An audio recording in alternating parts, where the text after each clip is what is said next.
देखिए शास्त्र भगवान बुद्ध ने सारे संसार को शांति का संदेश दिया। मानव मानव एक बताया, ऊंच नीच छुआछूत ईर्ष्या देश को त्याग दिया। तभी तो भगवान बुद्ध को सम्यक संबोध की उपाधि प्राप्त हुई है। और सम्यक संबोध की उपाधि ऐसे ही नहीं मिल जाती है।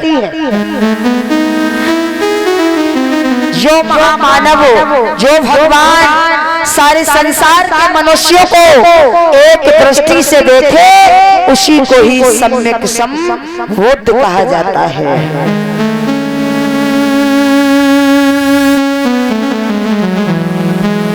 मेरे बंधुओं, भगवानों की बात की जाए तो संसार में शास्त्र भगवान बुद्ध जैसा महामानव भगवान ना तो कोई हुआ और ना ही कोई होगा।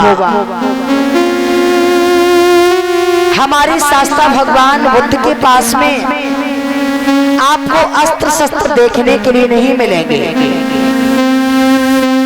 बहुत से भगवान हैं, कोई धनुष्मान लिए घूम रहा है, कोई चक्र लिए घूम रहा है, कोई गदा लिए घूम रहा है, कोई भाला, कोई वर्षी इत्यादि अस्त्र शस्त्र देखने के लिए मिलेंगे।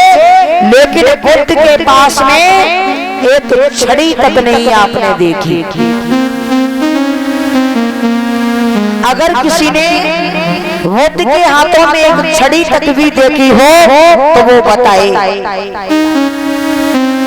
मानव की तो बात दूर छोड़ो, पशु पक्षियों से भी बड़ी मैत्री किया करते थे शास्त्र भगवान बुद्ध। एक बात नहीं मेरे समझ में आती है भाइयों,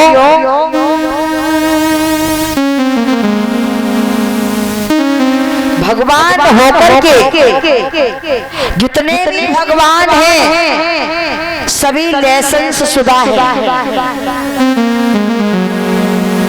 लेकिन बुद्ध के पास में कोई भी अस्त्र शस्त्र नहीं मिलेगा। और जितने भी भगवान हुए हैं उन्हें भारत के अलावा यानी कि कहीं नहीं जाना माना जाता है। भारत के ही अलावा विदेशों में कोई नहीं जानता है। अगर पूजा होती है विदेशों में तो भगवान बुद्ध की होती है, बाबा साहब की होती है। हमारे देश भारत में 1-2 हजार देवी देवता नहीं है, लगभग 33 करोड़ देवी और देवताओं की संख्या है मेरे बुद्ध प्रेमियों। लेकिन फिर भी भारत कितनी भूखमरी, अत्याचारी, व्यभिचारी, दुराचारी कहीं आपको देखने के लिए नहीं मिलेगी। हमारी माताएं बहनें बड़ी पाखंडवाद में जकड़ी हुई हैं, बड़ी ढोंगवाद में पड़ी हुई हैं। तो एक चेतावनी गीत के माध्यम की ओर आप लोगों को लेकर के चल रही हूँ।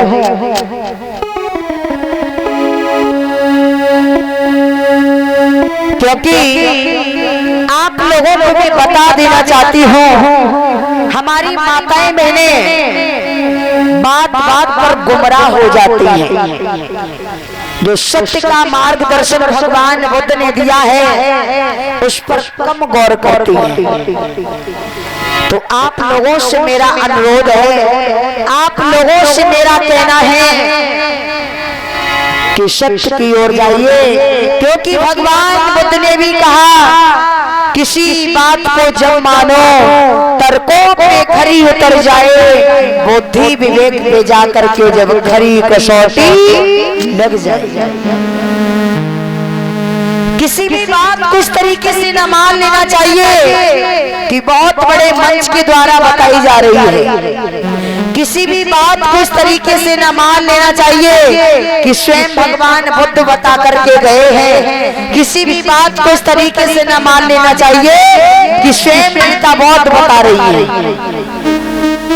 अरे आप लोगों के पास में बुद्धि है, विवेक है, ज्ञानवान विद्वान हो, पहले आप विचार करो ये बात सत्य है या असत्य है, हमारे जीवन का भला करेगी या बुरा करेगी, तभी उस बात को अपने जीवन में धारण करनी चाहिए।